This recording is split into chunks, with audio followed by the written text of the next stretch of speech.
Hello and welcome to physics corner. Myself Mayank Bhardwaj. आज हम divergence वाला टॉपिक पढ़ेंगे जो ईडी का कौन सा नंबर लेक्चर है, 20 नंबर लेक्चर है। तो देखिएगा किस तरीके से पढ़ते हैं।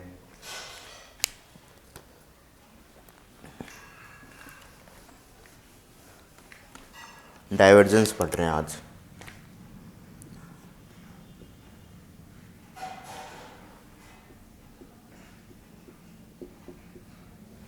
ठीक है, और 18 नंबर और 19 नंबर लेक्चर में अपन ने ग्रेडियंट के बारे में पढ़ा था।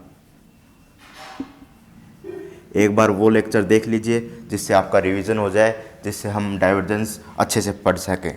ठीक है, तो देखिएगा डाइवर्जेंस को किस तरीके से पढ़ते हैं। तो आपका कोई भी वेक्टर फील्ड पर डाइवर्जेंस किस तरीके से पढ़ते हैं वो देखिएगा।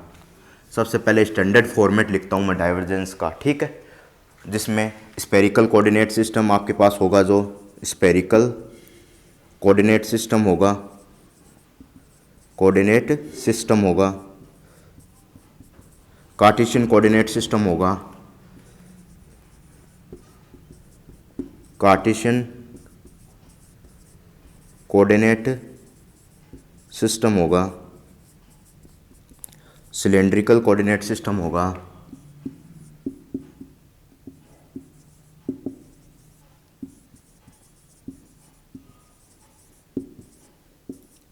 सब पे लागू होगा। जो डाइवर्जेंस का स्टैंडर्ड फॉर्मेट होगा तीनों कोऑर्डिनेट सिस्टम पे लागू होगा, Cartesian coordinate system, spherical coordinate system, cylindrical coordinate system. ठीक है, तो सबसे पहले हम डाइवर्जेंस का जो स्टैंडर्ड फॉर्मेट है वो देख लेते हैं। ठीक है, तो देखिएगा किस तरीके से स्टैंडर्ड फॉर्मेट को देखते हैं।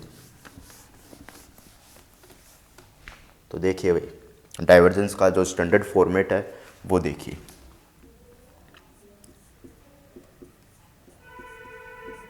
ए वेक्टर, ये आपके पास डाइवर्जेंस है किसी भी वेक्टर फील्ड ए पर। जो वेक्टर है आपके पास उस पर अप्लाई कर रहे हैं, किसी भी वेक्टर फील्ड ए पर। ए जो भी वेक्टर फील्ड है अपना उस पर अप्लाई कर रहे हैं डाइवर्जेंस। तो देखिएगा 1/H1 H2 H3 A1 H1 H2 H3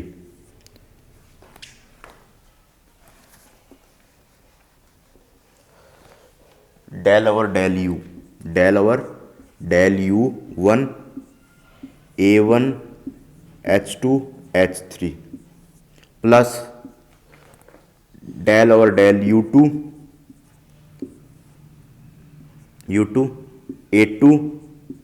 A2 H3 H1 del over del U3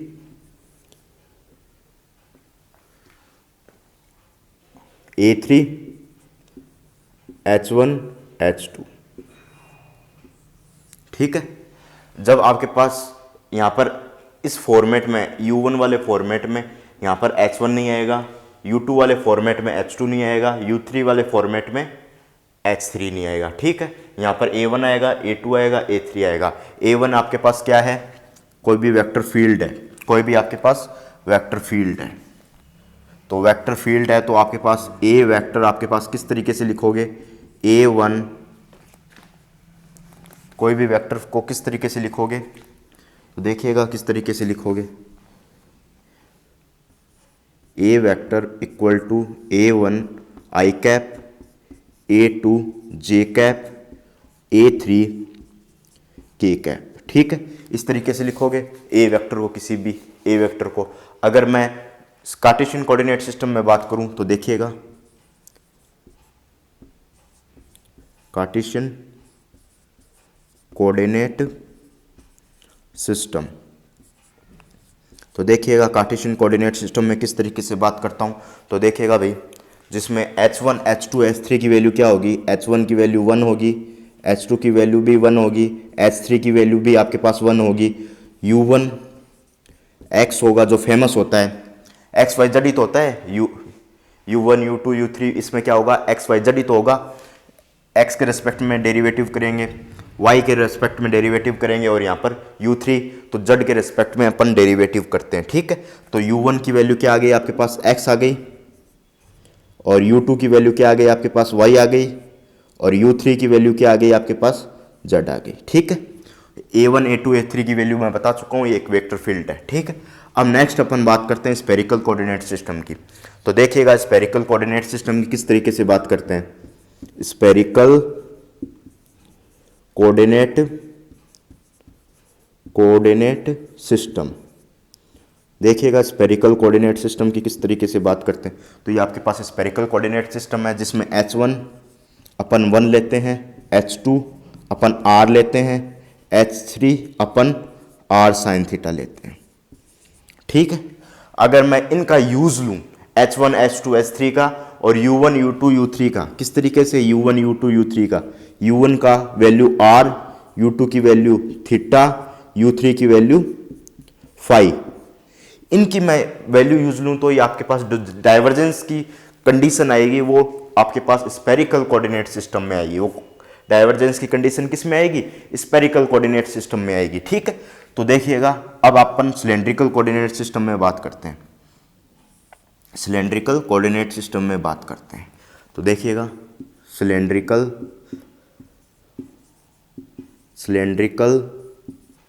coordinate system में बात करते हैं डाइवर्जेंस की। ठीक है, तो देखिएगा h1 की वैल्यू क्या होगी 1 होगी, h2 की वैल्यू क्या होगी रो होगी, h2 की वैल्यू क्या होगी यहाँ पर रो होगी। ठीक है, और h3 की वैल्यू क्या होगी वो भी 1 होगी, और आपके पास u1 की वैल्यू क्या होगी रो होगी, u2 की वैल्यू क्या होगी फाई होगी, और u3 की वैल्यू क्या होगी z होगी। ठीक, ये कोऑर्डिनेट सिस्टम है जिसमें u1 u2 u3 की वैल्यू, h1 h2 h3 की वैल्यू नोट कर लीजिए, फिर आगे बढ़ते हैं। इतना नोट कर लीजिए फिर आगे बढ़ते हैं, फटाफट इतना नोट कर लीजिए फिर अपन आगे बढ़ते हैं। फटाफट नोट कर लीजिए फिर अपन आगे बढ़ते हैं। फटाफट नोट कर लीजिए, फटाफट नोट कर लीजिए फिर आगे बढ़ते हैं, फिर अपन आगे बढ़ते हैं। फटाफट नोट कर लीजिए।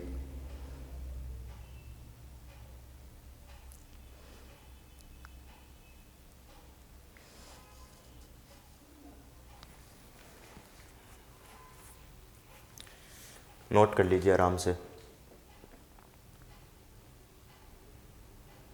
अब आगे चलते हैं। ठीक है भाई, आगे चलते हैं।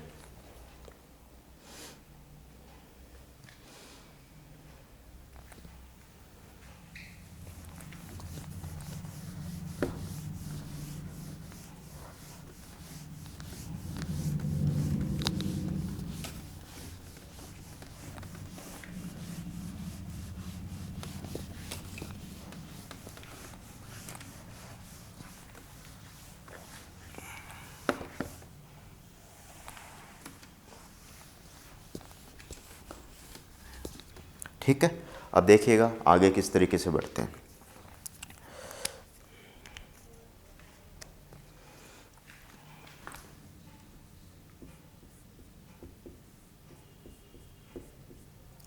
डेल की जगह क्या लिखोगे आई कैप, डेल की जगह क्या लिखोगे i cap del over del x plus j cap. Cartesian coordinate system में मैं इसकी चर्चा करूं तो देखिएगा del over del y k cap del over del z, और आपके पास ए वेक्टर की जगह क्या लिखोगे A x i cap A y j cap A z k cap. ठीक है, जो मैंने यहाँ पर यूज लिया है वो क्या है, ए वेक्टर की क्या यूज लिया है मैंने यहाँ पर A x i cap A y j cap A z k cap, ये मैंने यूज लिया है। जो आपके पास वेक्टर है वो ये यूज लिया है। अब आई कैप के साथ ये वाला मल्टीप्लाई होगा आई कैप, तो आपके पास क्या होगा आई कैप डॉट आई कैप क्या होगा 1 होगा, जे कैप डॉट जे कैप क्या होगा 1 होगा, के कैप डॉट के कैप क्या होगा के कैप डॉट के कैप क्या होगा 1 होगा, और आई कैप डॉट जे कैप क्या होगा 0 होगा, जे कैप डॉट के कैप क्या होगा 0 होगा, के कैप डॉट आई कैप क्या होगा 0 होगा। बाकी सभी 0 होंगे, बाकी सभी 0 होंगे। आई जे जो ये सेम होंगे, आई जे सेम होंगे, डेल्टा आई जे सेम होंगे, उसकी वैल्यू तो 1 हो जाएगी। डिफरेंट होंगे, आई जे डिफरेंट होंगे, जिसकी वैल्यू 0 हो जाएगी। ये क्रॉनिकल डेल्टा होता है ना, उसकी बात कर रहे हैं अपन।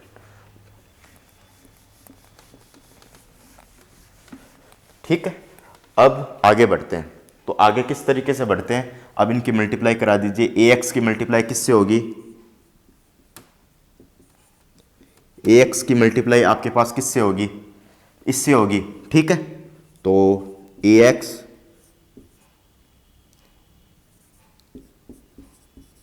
ए वाई प्लस ए जेड, ठीक है, और ये आपके पास हो गया डाइवर्जेंस ऑफ वेक्टर फील्ड। ठीक है, ये आपके पास डाइवर्जेंस, ये आपके पास वेक्टर होगा, वेक्टर क्वांटिटी होगी, वेक्टर क्वांटिटी होगी। ये आपके पास क्या होगा, वेक्टर क्वांटिटी होगी। आपके पास ये आपके पास क्या होगा, वेक्टर क्वांटिटी होगी, वेक्टर क्वांटिटी होगी। ठीक है, ये आपके पास वेक्टर क्वांटिटी होगी, तो रिजल्ट आपके पास क्या आएगा, scalar quantity, scalar scalar quantity.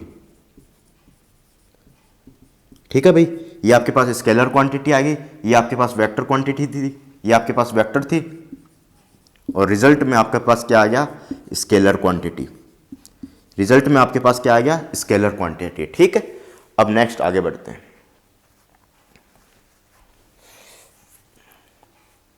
इतना नोट कर लीजिए, फिर आगे बढ़ते हैं। आगे हम यहीं लिख देते हैं। ठीक है, नोट कर लीजिए फटाफट, इतना साइड वाला नोट कर लीजिए, फटाफट साइड वाला नोट कर लीजिएगा। ठीक है भाई, साइड वाला फटाफट नोट कर लीजिए।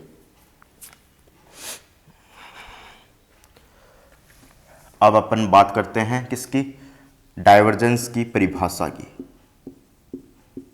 तो डाइवर्जेंस की जो परिभाषा आएगी, जो मैनुअल परिभाषा रहती है, divergence is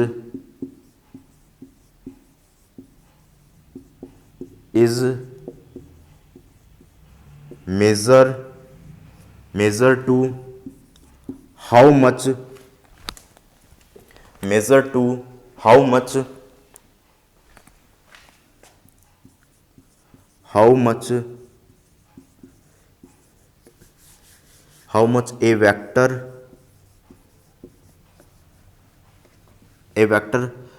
a vector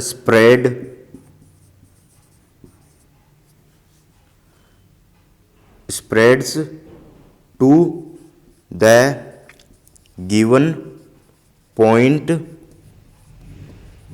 in the question,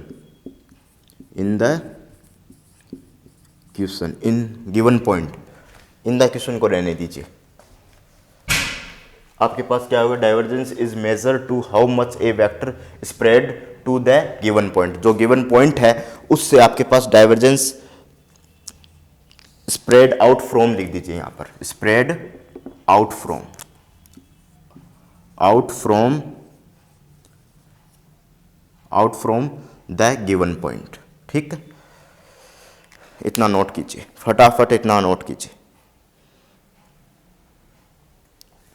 out from the point. ठीक है, इतना नोट कीजिए। तो divergence is measure to how much a vector spread out from the given point. आपके पास कोई भी पॉइंट है तो कितना स्प्रेड होगा वेक्टर, कोई भी वेक्टर है उस पॉइंट से कितना स्प्रेड होगा, इसकी जो मैथमेटिक्स है वो आपके पास जो वेक्टर अलजेब्रा बताता है वो आपके पास डाइवर्जेंस होता है कि किसी पॉइंट से कितना स्प्रेड होगा वेक्टर, किसी पॉइंट से कितना वेक्टर स्प्रेड होगा, आउट स्प्रेड बाहर की तरफ आउट होगा। ठीक है, वो मैथमेटिक्स जो बताएगा डाइवर्जेंस आपके पास बताएगा। जो डाइवर्जेंस है वो बताएगा। ठीक है, फिजिकल मीनिंग, फिजिकल रिप्रेजेंटेशन,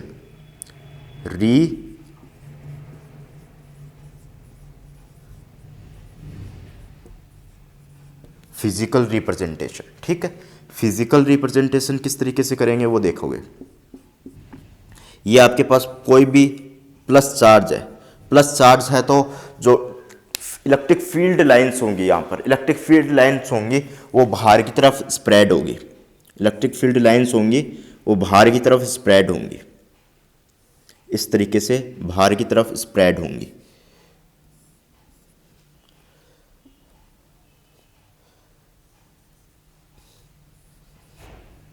इस तरीके से बाहर की तरफ स्प्रेड होंगी।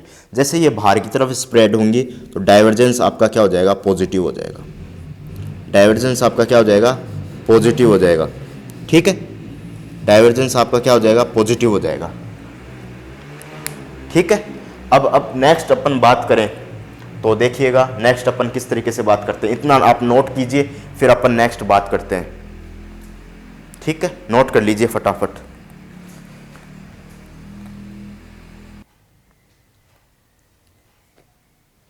इतना आप फटाफट नोट कर लीजिएगा। ठीक है, थोड़ी बाइक की आवाज़ आ गई थी तो अब वो चली गई है बाइक, तो आप नोट कर लीजिए इतना। ठीक है, divergence is measure to how much a vector spread out from the given point. ठीक है, फिजिकल रिप्रेजेंटेशन में मैंने बताया जैसे ही डाइवर्जेंस आपके पास यहाँ से बाहर निकलेगा, जो लाइंस हैं, फील्ड लाइंस है बाहर की तरफ निकलेंगी क्योंकि पॉजिटिव चार्ज है, इससे अवे जाएंगी। जो आपके पास पॉजिटिव चार्ज है उससे क्या जाएंगी, ये अवे जाएंगी। और जैसे ही अवे जाएंगी तो आपके पास डाइवर्जेंस स्प्रेड की मात्रा ज़्यादा होगी और जिसके कारण आपके पास डाइवर्जेंस पॉजिटिव आएगा। ठीक है, अब नेक्स्ट अपन बात करते हैं, ऊपर बात कर लेते हैं। ठीक है, ये नेगेटिव चार्ज होगा तो इसके पास में आएगी इलेक्ट्रिक फील्ड लाइंस। ठीक है, ये देखिएगा इस तरीके से पास में आएंगी इलेक्ट्रिक फील्ड लाइंस। जैसे इलेक्ट्रिक फील्ड लाइंस पास में आएंगी तो यहाँ पर डाइवर्जेंस पॉजिटिव नेगेटिव हो जाएगा। ठीक है, ये आपके पास डाइवर्जेंस नेगेटिव हो जाएगा। ठीक है, ये आपके पास डाइवर्जेंस नेगेटिव हो जाएगा, इतना नोट कीजिए, फिर आगे बढ़ते हैं। आपके पास डाइवर्जेंस यहाँ पर नेगेटिव हो जाएगा क्योंकि इलेक्ट्रिक फील्ड लाइंस है इसके पास आएंगे, टुवार्ड्स आएंगे। जब नेगेटिव चार्ज होता है तो इलेक्ट्रिक फील्ड लाइंस उसके पास में आती है, टुवार्ड्स आती हैं, और जैसे इन होगी किसी पॉइंट पर अंदर की तरफ आएंगी, इन होगी अंदर की तरफ आएंगी, अंदर की तरफ पॉइंटेड होगी इलेक्ट्रिक फील्ड लाइंस, उस टाइम डाइवर्जेंस नेगेटिव शो करेगा। ठीक है, नेक्स्ट चलते हैं। उस टाइम आपके पास क्या करेगा, डाइवर्जेंस नेगेटिव शो करेगा।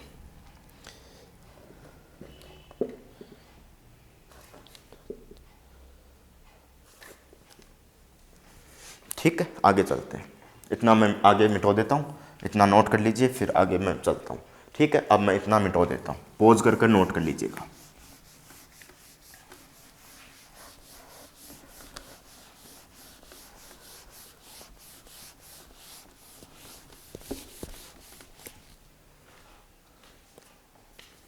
ठीक है, अब आपके पास क्या होगा,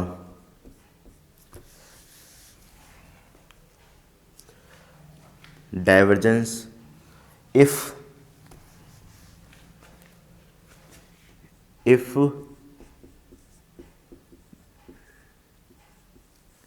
divergence is non-zero,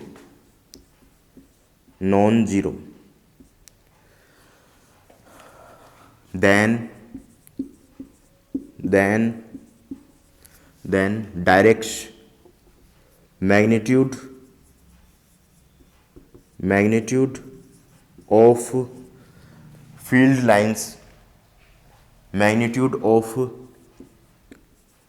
field lines, field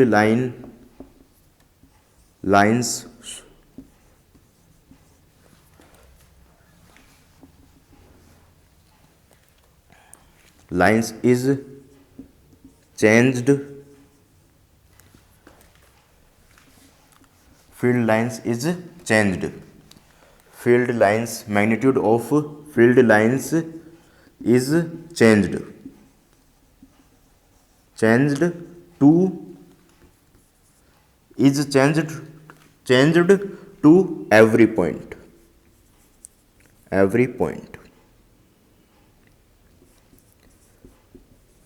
ठीक है।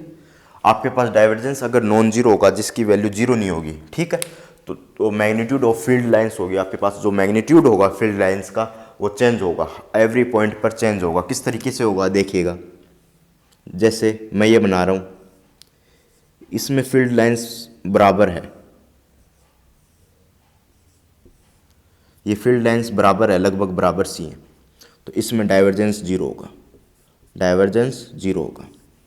जैसे नॉन जीरो फील्ड लाइंस लूँ मैं, एवरी पॉइंट मतलब ये फर्स्ट पॉइंट हो गया, यहाँ पर पॉइंट नंबर फर्स्ट हो गया जिस पे अपन चर्चा कर रहे हैं, ये पॉइंट नंबर सेकंड हो गया जिस पे अपन चर्चा करेंगे, और आगे बनाए ये फील्ड लाइंस, ये आपके पास पॉइंट नंबर 3 हो गया जिस पे अपन चर्चा करेंगे, ये पॉइंट नंबर क्या हो गया, 3 हो गया, ठीक है।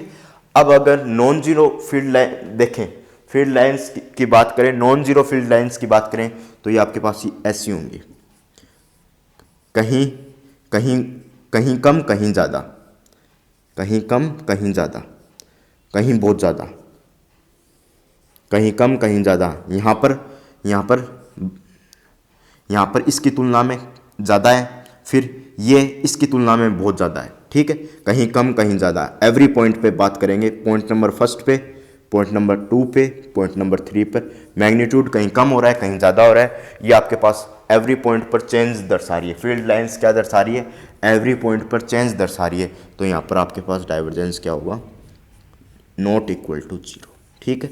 यहाँ पर डाइवर्जेंस क्या होगा, नॉट इक्वल टू जीरो। अगर डाइवर्जेंस ये एवरी पॉइंट पर बढ़ रही हैं, ये लाइंस बढ़ रही हैं एवरी पॉइंट पर, तो आपके पास इस कंडीशन में डाइवर्जेंस पॉजिटिव होगा। और एवरी पॉइंट पर देखा जा रहा है कि एवरी पॉइंट पर ये मैग्नीट्यूड ये दर्शाता है, लाइन की जो लेंथ होती है, ये पूरी लेंथ होती है इस हेड से टेल की तरफ, ये इसका क्या है, हेड है, हेड है, ये इसका क्या है, टेल है। हेड से टेल की तरफ जो लेंथ होती है लाइन की, वो मैग्नीट्यूड को शो करती है। किसी भी वेक्टर फील्ड में उसकी पूरी लेंथ आपकी हेड टू टेल वो मैग्नीट्यूड को शो करती है। और जैसे ये मैग्नीट्यूड हेड टू टेल पहले से कम होता जाता है, कम होता जाता है, तो डाइवर्जेंस नेगेटिव होगा, और पहले से बढ़ता जाता है, डायरेक्शन बिलो टू अबो होगी, बिलो टू अबो डायरेक्शन होगी। इस फील्ड की जो डायरेक्शन होगी, जो डायरेक्शन की बात करें, तो आपके पास क्या होगी, below to above, below to above होगी direction.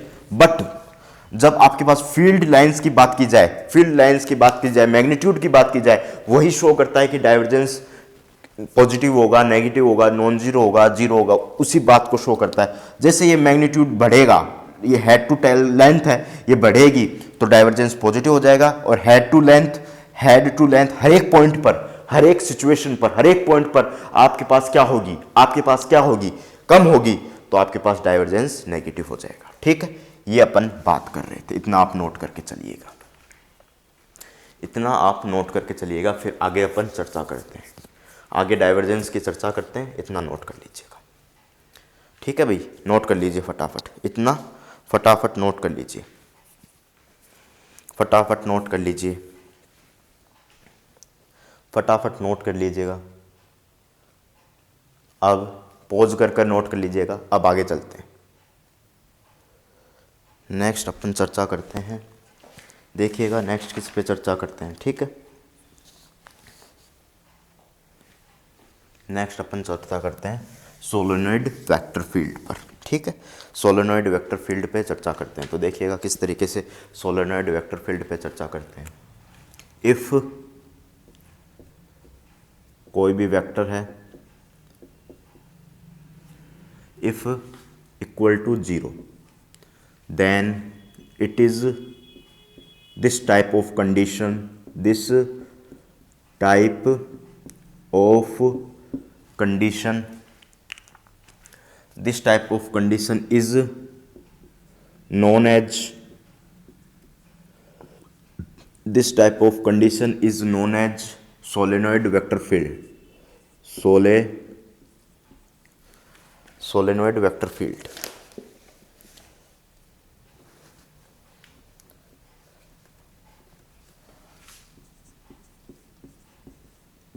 solenoid point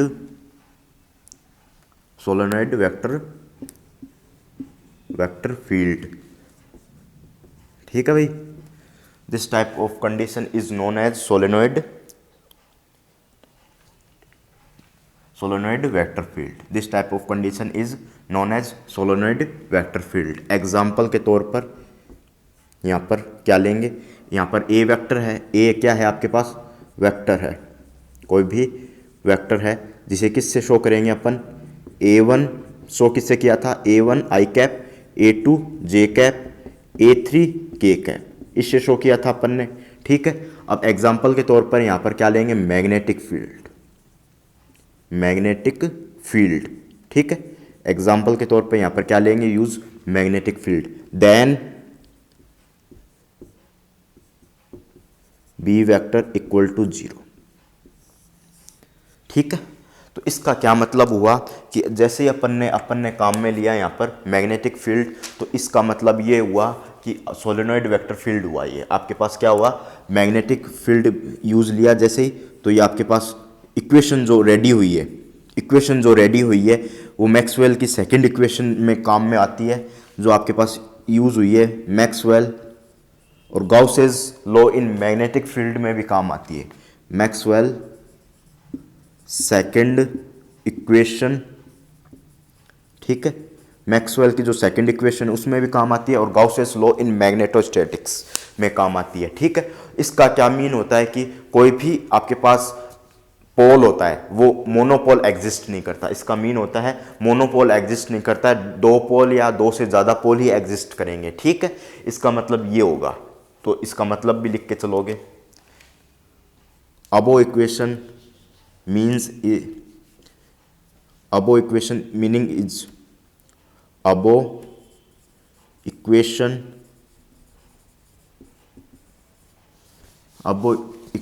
define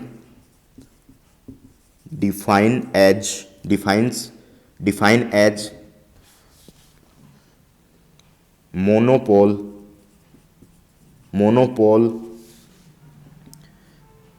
is not exist monopole is not exist. Monopole क्या एग्जिस्ट नहीं करता है, मोनोपोल आपके पास एग्जिस्ट नहीं करता है, मोनोपोल एग्जिस्ट नहीं करता है। ठीक है, मोनोपोल आपके पास एग्जिस्ट नहीं करता है। ठीक है, मोनोपोल डोंट एग्जिस्ट या इज नॉट एग्जिस्ट। ठीक है, अब मैं आगे बात करूं, इसमें थोड़ी सी और चर्चा कर लेता हूं। इंटरव्यूज़ वगैरह में पूछा जाता है, जेस्ट के जो इंटरव्यू होते हैं, जेस्ट का TIFR के इंटरव्यू होते हैं, उसकी भी मैं चर्चा कर लेता हूं कि उसमें क्या क्या चीज़ें पूछी जा सकती है। मोनोपोल एग्जिस्ट नहीं करता, ये बात हो गई आपके पास। ठीक है, अब आगे चर्चा करोगे। ठीक है, तो जैसे मैंने मोनोपोल एग्जिस्ट नहीं किया है, तो ये आपके पास ये इक्वेशन हो गई बी वेक्टर इक्वल टू 0। ठीक है, अब मैं क्या करता हूँ, इक्वेशन एक फ्रॉम इक्वेशन फर्स्ट में क्या कर रहा हूं मैं,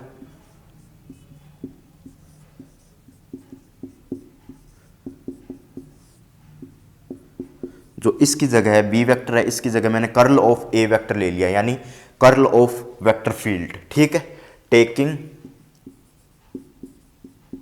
hair curl of a vector field अपन ने ले लिया, curl of a vector field ले लिया। ठीक है, तो जैसे मैंने इसको 0 किया, ठीक है, तो क्या होगा आपके पास, बी वेक्टर की वैल्यू क्या होगी, किसके बराबर होगी, जो आपके पास इसमें लिखोगे magnetic field has a vector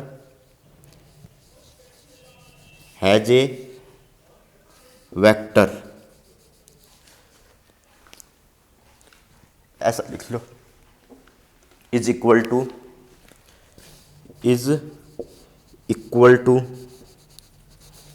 to curl of a vector. ठीक है, कर्ल ऑफ ए वेक्टर। ठीक है, आपके पास ये curl of a vector show करेगा, जो इसका क्या कहलाएगा आगे जब हम पढ़ेंगे मैग्नेटोस्टैटिक्स में, तो ये आपके पास मैग्नेटिक फील्ड होगा और उसका ये आपके पास मैग्नेटिक फील्ड होगा और ये मैग्नेटिक पोटेंशियल होगा। जैसे बी पोटेंशियल स्केलर में क्या होता है, पोटेंशियल जो स्केलर में होता है आपके पास इलेक्ट्रोस्टैटिक्स में पोटेंशियल होता है वी होता है। ठीक है, और वहाँ जैसे यहाँ पर वी होता है इलेक्ट्रिक फील्ड में, जो इलेक्ट्रिक फील्ड होता है किसके बराबर होता है, electric field equal to del cross V. उसी प्रकार से ये क्या स्केलर क्वांटिटी होती है और यहाँ पर मैग्नेटोस्टैटिक्स में ये मैग्नेटिक क्वांटिटी होती है, ये वेक्टर से शो की जाती है। ठीक है, curl of a vector field से, कर्ल ऑफ ए वेक्टर या वेक्टर फील्ड से शो की जाती है। ठीक है, अब इतना नोट कीजिए फिर अपन आगे चलते हैं, फटाफट इतना नोट कर लीजिए फिर अपन आगे चलते हैं। ठीक है, अब है आपके पास कि मोनोपोल एग्जिस्ट नहीं करते, अगर कर लिए तो हाइपोथेटिकली अपन बात करें कि मोनोपोल एग्जिस्ट नहीं करते, पहली बात हो गई मोनोपोल आपके पास एग्जिस्ट नहीं करते।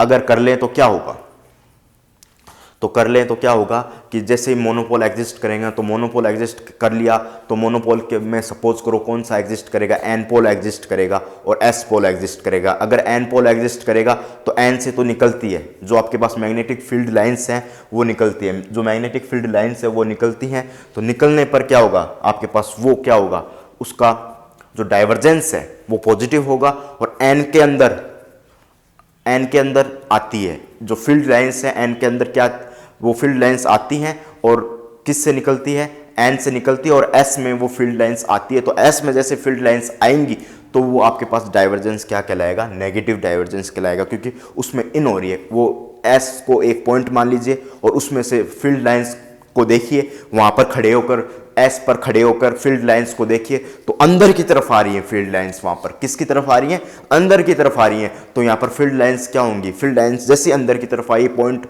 उस वहां पर एन एस को पॉइंट मान लीजिए और अंदर की तरफ फील्ड लाइंस आ रही है, तो डाइवर्जेंस उसकी बात करें, स्प्रेड ऑफ डाइवर्जेंस की बात की जाए वहां पर, तो आपके पास नेगेटिव आएगा। ठीक है, और एन पर खड़े हो जाइए और एन पर खड़े होकर देखोगे कि यहां से फील्ड लाइंस निकल रही है, बाहर की तरफ निकल रही है आपके पास फील्ड लाइंस, तो आपके पास यहां पर डाइवर्जेंस पॉजिटिव हो जाएगा। ठीक है,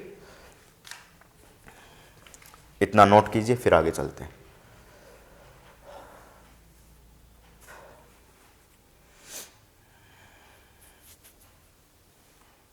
मैं ऊपर लिख देता हूं, नोट क्यों करो।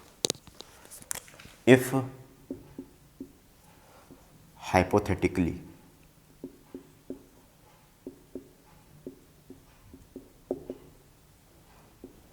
स्पेलिंग देख लेता हूं हाइपोथेटिकली की। ठीक है, हाइपोथेटिकली वी कैन सपोज, ठीक है, we can suppose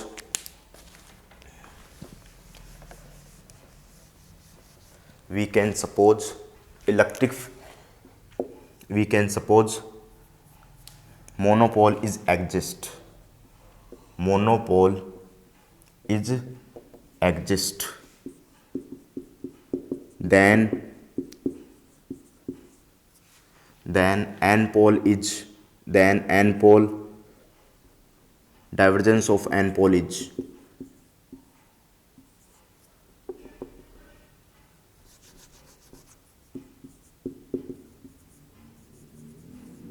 divergence of n pole is क्या होगा, डाइवर्जेंस बी वेक्टर पॉजिटिव।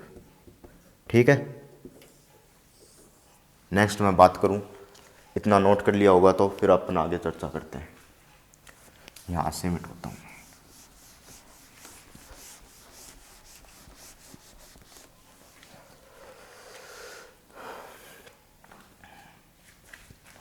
ऐसे लिखोगे।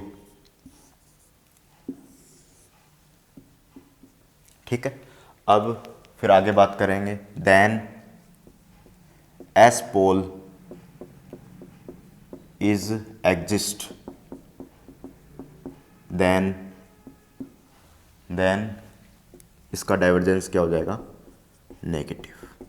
इसका डाइवर्जेंस क्या हो जाएगा, नेगेटिव। इतना नोट कीजिए, इसका डाइवर्जेंस क्या हो जाएगा, नेगेटिव। ठीक है भाई, इसका डाइवर्जेंस क्या हो जाएगा, नेगेटिव। ठीक है, अब आगे चर्चा करते हैं। तो जैसे एन है और ये एस है, तो ये यहाँ से निकलती हैं फील्ड लाइंस यहाँ से निकलेंगी और क्लोज लूप बनाते हुए, इसका मतलब क्या है, क्लोज लूप बनाती हैं और डाइवर्जेंस लेस होती हैं। डाइवर्जेंस क्या होता है, सोलेनोइड होती है, डाइवर्जेंस लेस फील्ड होता है। ठीक है, क्योंकि जीरो हो गया ना, इसकी वैल्यू है ही नहीं, डाइवर्जेंस लेस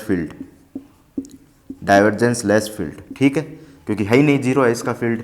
तो जैसे एन की तरफ एन से निकलती हैं और एस में एंट्री मारती हैं, इस तरीके से एस में एंट्री मारती हैं, तो इसका तो डाइवर्जेंस क्या हो गया, नेगेटिव डाइवर्जेंस हो गया।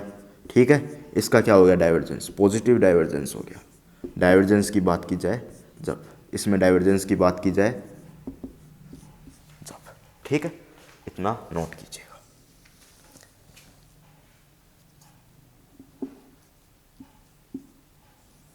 ठीक है, फटाफट नोट कर लीजिए, फिर आगे चलते हैं।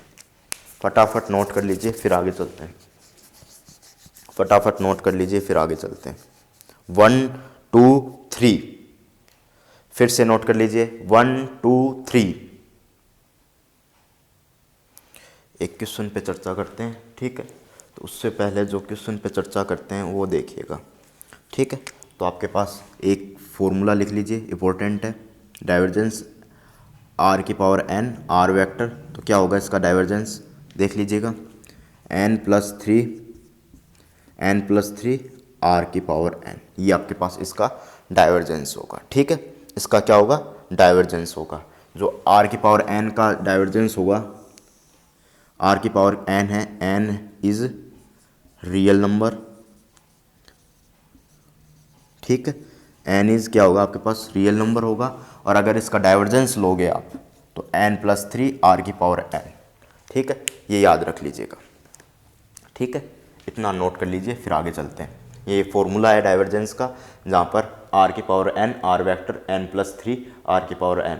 ठीक है, r इज रियल नंबर। ठीक है, अब नेक्स्ट चलते हैं। ये जेएनयू में आया हुआ है, ये सवाल आपके पास आर की पावर n का जो सवाल है जेएनयू में आया हुआ है। जेएनयू की कौन से में, जेएनयू 2020 में, कि आर की पावर n आर वेक्टर का डाइवर्जेंस क्या होगा, ये बताइए। ठीक है, इसका डाइवर्जेंस पूछा हुआ है। ठीक है, तो फिर देखिएगा आगे किस तरीके से चर्चा करते हैं। तो इस सवाल पे चर्चा करते हैं, तो देखिएगा, वेक्टर ए वेक्टर, ठीक है, आई कैप, ये सारे किस में, एक्स वाई जेड है, तो कार्टेशियन कोऑर्डिनेट सिस्टम में है, तो कार्टेशियन कोऑर्डिनेट सिस्टम लगा देता हूँ मैं। यहाँ पर स्फेरिकल कोऑर्डिनेट सिस्टम मत लगा देना भाई।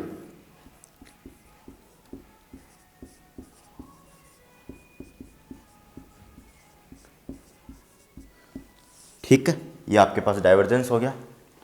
और वेक्टर फील्ड लगा दीजिए, x Y j cap Z k cap. ठीक है, और अंदर से मल्टीप्लाई के कर दीजिए। अब इसकी एक्स के साथ एक्स के होगी, वाई के साथ डेल ओवर डेल वाई की मल्टीप्लाई होगी, और जेड के साथ जेड की मल्टीप्लाई होगी। सबसे पहले एक्स की मल्टीप्लाई हुई तो 1 हुआ, वाई के साथ मल्टीप्लाई हुई तो 1 हुआ, ये 1 हुआ, तो ये 3 हुआ। तो डाइवर्जेंस आपके पास क्या आया, पॉजिटिव आया। डाइवर्जेंस क्या आया आपके पास, पॉजिटिव आया। तो आपके पास कोई भी पॉइंटेड है, तो अगर डायग्राम से शो करें तो कोई भी आपके पास पॉइंट है प्लस कोई भी पॉइंट है उससे दूर डाइवर्जेंस होगा, अवे होगा उससे। ठीक है भाई, उससे अवे डाइवर्जेंस होगा। ठीक है, अब नेक्स्ट क्वेश्चन की बात कर देते हैं। ये पहला क्वेश्चन हो गया, नेक्स्ट क्वेश्चन पे बात कर देते हैं, दूसरे नंबर क्वेश्चन पे। तो देखिएगा दूसरा नंबर पे किस तरीके से बात करते हैं। ये आपके पास वेक्टर फील्ड हो गया, बी वेक्टर हो गया ना आपकी बार। तो देखिएगा B vector equal to i cap del over del x, j cap del over del y, k cap del over del z. ठीक है, और डॉट प्रोडक्ट इसके साथ zero i cap, zero j cap, और जेड कैप है तो इसको क्या लिख सकते हो, के कैप भी लिख सकते हो, इसको जेड के कैप लिख सकते हो। ठीक है, तो 1 के कैप, और जैसे 1 के कैप कर दोगे, क्योंकि इसके साथ कोफिशिएंट में कोई एक्स वाई जेड है नहीं, वेरिएबल है नहीं, कांस्टेंट है, तो ये तो जीरो हो जाएगा और ये भी जीरो हो जाएगा। तो डेल बी के साथ में तो क्या मतलब क्या समस्या है, ये तो हमेशा ही जीरो आता है। ठीक है, तो इसका डाइवर्जेंस जीरो हो जाएगा, तो कांस्टेंट डाइवर्जेंस होगा इसका। डाइवर्जेंस अगर डायग्राम में दिखाएं तो कांस्टेंट डाइवर्जेंस होगा इसका। इस तरीके से डाइवर्जेंस जीरो है तो डाइवर्जेंस क्या होगा, कांस्टेंट मैग्नीट्यूड होगा। हेड टू टेल जो लेंथ होगी इसकी एकदम कांस्टेंट होगी आगे तक हेड टू टेल की जो लेंथ होगी, जो लेंथ का मैग्नीट्यूड होगा वो आगे तक कांस्टेंट जाएगा। ठीक है, इसमें डाइवर्जेंस क्या होगा, जैसे ही कांस्टेंट जाएगा हम डाइवर्जेंस जीरो की बात करेंगे। ठीक है, नेक्स्ट तीसरे की बात कर लेते हैं। ठीक है, अब आगे चलते हैं, फटाफट कर लेते हैं ऐसे ऐसे क्वेश्चन, इजी क्वेश्चन तो कर लेते हैं डाइवर्जेंस निकालने वाले। ये दूसरा हो गया। अब तीसरा क्वेश्चन है डेल क्रॉस सी वेक्टर, तो i cap del over del x, j cap del over del y, k cap del over del z. ठीक है, और डॉट प्रोडक्ट किसके साथ होगा, zero i cap, zero j cap और z k cap. ठीक है, और इसके साथ क्या आ जाएगा, डेल ओवर डेल सी क्या आ जाएगा आपके पास, ये जीरो आ जाएगा, ये भी जीरो आ जाएगा, प्लस जीरो, जेड के साथ क्या आ जाएगा, 1 आ जाएगा। ठीक है, के डॉट के क्या हो जाएगा, 1 हो जाएगा, तो 1 आ जाएगा। इसका डाइवर्जेंस पॉजिटिव आ जाएगा। इसका डाइवर्जेंस जैसे पॉजिटिव होगा स्प्रेड होगा बाहर की तरफ, कोई भी पॉइंट से बाहर की तरफ डाइवर्जेंस स्प्रेड होगा। ठीक है, इस तरीके से डाइवर्जेंस बाहर की तरफ स्प्रेड होगा। ठीक है, इसका मतलब ये हो जाएगा। नेक्स्ट अपन चर्चा करते हैं, इतना नोट कीजिए, फिर नेक्स्ट अपन चर्चा करते हैं, कोई अदर सवाल पे चर्चा करते हैं,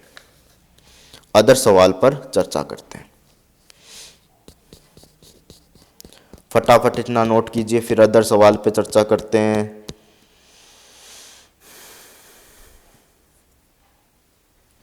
ठीक है,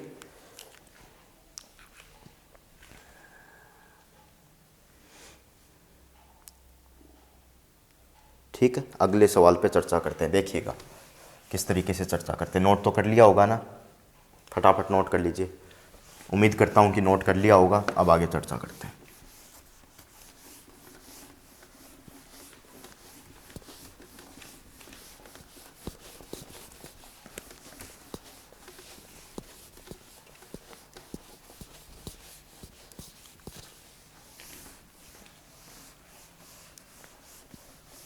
मैंने बोला था एक सवाल कराएंगे, ये आप होमवर्क के तौर पे करना, क्योंकि हमने डिराक डेल्टा फंक्शन में ये सवाल किया है। ठीक है, होमवर्क के तौर पे करना, divergence r cap r square, homework के तौर पे करना ये सवाल आपके पास। ठीक है, किस तरीके से सोल्व करेंगे इसको, होमवर्क है ये आपका, और ये हेल्प ले सकते हो डिराक डेल्टा फंक्शन की 12 number lecture, ED lecture number 12, आप वहाँ से हेल्प ले सकते हो। ठीक है, ये आपका होमवर्क के तौर पे सवाल है। ठीक है, अब नेक्स्ट चलते हैं।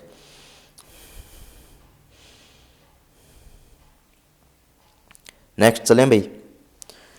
नेक्स्ट आपके पास डाइवर्जेंस आर वेक्टर और आर की cube, r vector r cube. ठीक है, ये आपके पास सवाल है। ठीक है, ये आपके पास क्या रहेगा, सवाल रहता है।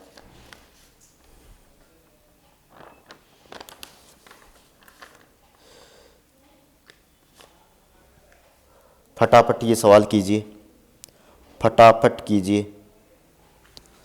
ठीक है, ये आप सवाल कीजिए। अगर डायरेक्ट फॉर्मूले से करोगे तो ये आपके पास क्या आ जाएगा, डायरेक्ट फॉर्मूले से करोगे आर की -3 आर वेक्टर, इसकी जगह n+3 आर की पावर n।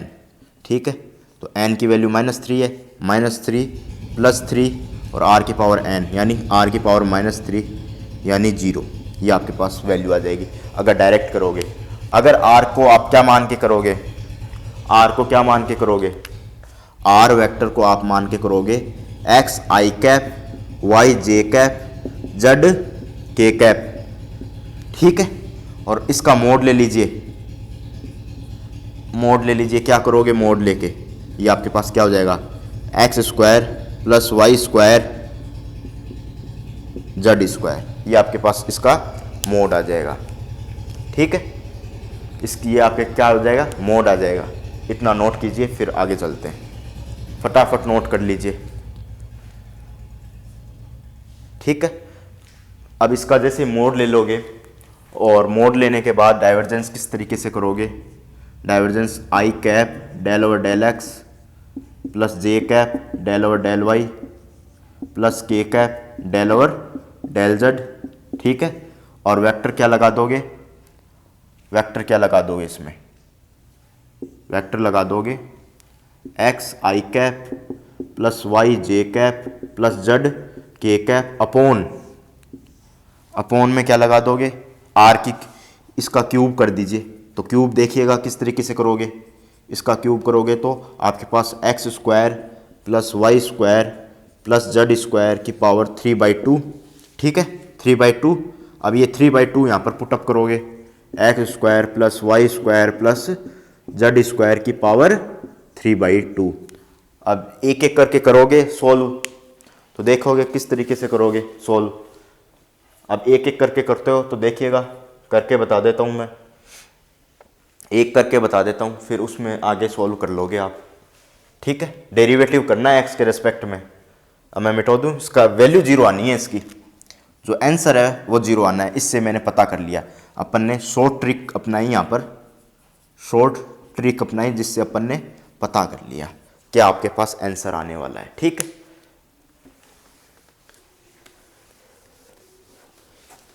आगे चलें भाई, देखिएगा ये आपके पास क्या आ गया, i cap del over del x, x upon x square plus y square plus z square की power 3/2 plus j cap del over del y, y upon x square plus y square plus z square की power 3/2। अब k cap z upon x square plus y square plus z square की power 3/2, ठीक है। ये आप कर लोगे calculation, एक करके बता देता हूँ, आई कैप करके बता देता हूँ। तो किस तरीके से करोगे, स्क्वायर कर दोगे नीचे वाले का, x square plus y square plus z square की पावर 3, ठीक है। और ऊपर इसका पहले डेरिवेटिव कर दोगे 1, इसको छोड़ दोगे नीचे वाले को, x square plus y square plus z square की पावर 3/2 माइनस माइनस इसका एक्स का रहने दोगे, बाकी का डेरिवेटिव कर दोगे। किस तरीके से करोगे, 3/2 नीचे आ जाएगा और x square plus y square plus z square 3/2 -1, 3/2 क्या आ जाएगा, -1 आ जाएगा।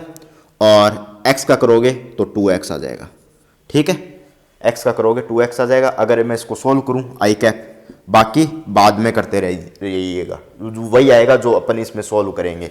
तो देखिएगा x square plus y square plus z square की पावर 3/2 माइनस ये x और ये x क्या हो गया 2x, एक्स स्क्वायर और 2 से 2 कैंसिल, 3 आ गया, ठीक है। अब इसमें से 1/2 निकाल दीजिए, 1 निकाल दीजिए पूरा, 1.5 में से 1 निकालोगे क्या बचेगा, आधा बचेगा, वाई स्क्वायर 1/2, ठीक है, upon x square plus y square plus z square की पावर 3, ठीक है। ये आपके पास सॉल्यूशन आ गया। अब आगे सोल्व कर दीजिएगा, आगे सोल्व कर दीजिएगा। इसमें से कॉमन ले लीजिए, देखिएगा कॉमन क्या आएगा आपके पास, आगे सोल्व कर दीजिए, फिर आ जाएगा आपका आंसर, 0 ही आना है। तो देखिएगा आगे सोल्व कर देता हूं मैं, ठीक है। तो देखिएगा x square plus y square plus z square की मैं ये कॉमन ले लेता हूँ कि पावर हाफ, ये कॉमन ले लिया हूँ मैंने, हाफ कॉमन ले लिया हूँ, तो क्या बचेगा आपके पास 1, 1 क्यों, ये यहाँ पर 1 बचेगा, x square plus y square plus z square, ये बचेगा माइनस 3x स्क्वायर, ये बचेगा। ठीक है, अपोन में यही x square plus y square plus z square की पावर 3। ठीक है, प्लस आगे चलता रहेगा। ठीक है, प्लस आगे चलता रहेगा। तो अब इतना मिटो के चलता हूँ, ये कैलकुलेशन है, नॉर्मल कैलकुलेशन है भाई।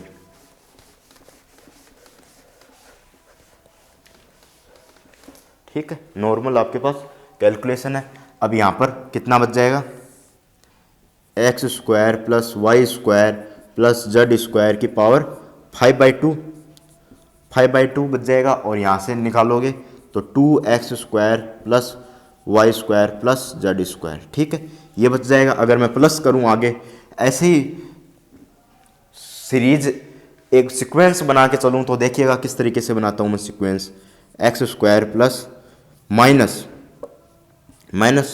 2y square plus z square, ये बचेगा,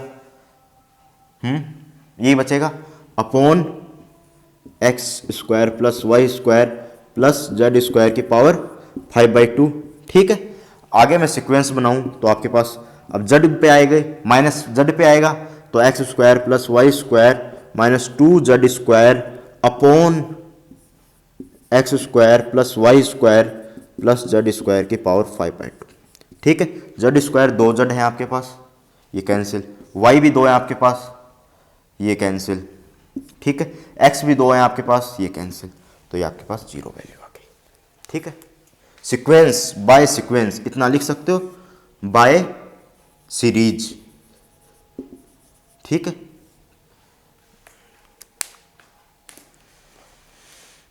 इतना नोट कीजिए, फिर आगे चलते हैं। फटाफट नोट कर लीजिएगा, फिर आगे चलते हैं। फटाफट नोट कर लीजिएगा, फिर आगे चलते हैं। 1 2 3, ये कुछ सवाल हैं आपके पास डाइवर्जेंस के, कुछ सवाल है। पोजीशन वेक्टर आपके पास है, ये position vector x i cap plus y j cap plus z k cap. ठीक है, तो divergence gradient 1/r, divergence gradient ln r, divergence r की power n upon r square, divergence r की power n r vector, divergence del square r की power n r vector, del square 1/r, divergence gradient r की power n। ये कुछ सवाल हैं, ये कुछ 7 सवाल हैं, तो आप सोल्व कीजिएगा इन सवालों को। 7 सवाल हैं आपके पास, तो इनको सोल्व कीजिएगा। सोल्व कर कमेंट बॉक्स में आंसर बताइएगा, या फिर टेलीग्राम ग्रुप है वहाँ पर आंसर बताइएगा। टेलीग्राम ग्रुप है IIT जैम 2021 फिजिक्स कॉर्नर। ठीक है, डाइवर्जेंस के सवाल बताइएगा, फिर अपन नेक्स्ट, ये टेलीग्राम ग्रुप है यहाँ पर बता दीजिएगा IIT जैम 2021, सारे सवाल लिख दीजिएगा और अपने आंसर बता दीजिएगा। ठीक है, तो सारे सवाल आप कर लीजिएगा, फिर बता दीजिएगा। फिर अपन नेक्स्ट क्लास में कर्ल की चर्चा करेंगे। ठीक है, कर्ल क्या होता है, उसके सवाल किस तरीके से सोल्व करेंगे, और वेक्टर अलजेब्रा में कितनी प्रॉपर्टीज़ होती हैं, ये ग्रेडियंट, डाइवर्जेंस और कर्ल की क्या क्या प्रॉपर्टी होती है, उस पर चर्चा करेंगे। ठीक है, तो आज की इस लेक्चर सीरीज़ को यहीं समाप्त करते हैं। नेक्स्ट लेक्चर सीरीज़ में कर्ल के बारे में पढ़ेंगे। तो ऐसे वीडियो को लाइक करते रहिए, वीडियो को शेयर करते रहिए और चैनल को सब्सक्राइब करते रहिए। थैंक यू, धन्यवाद।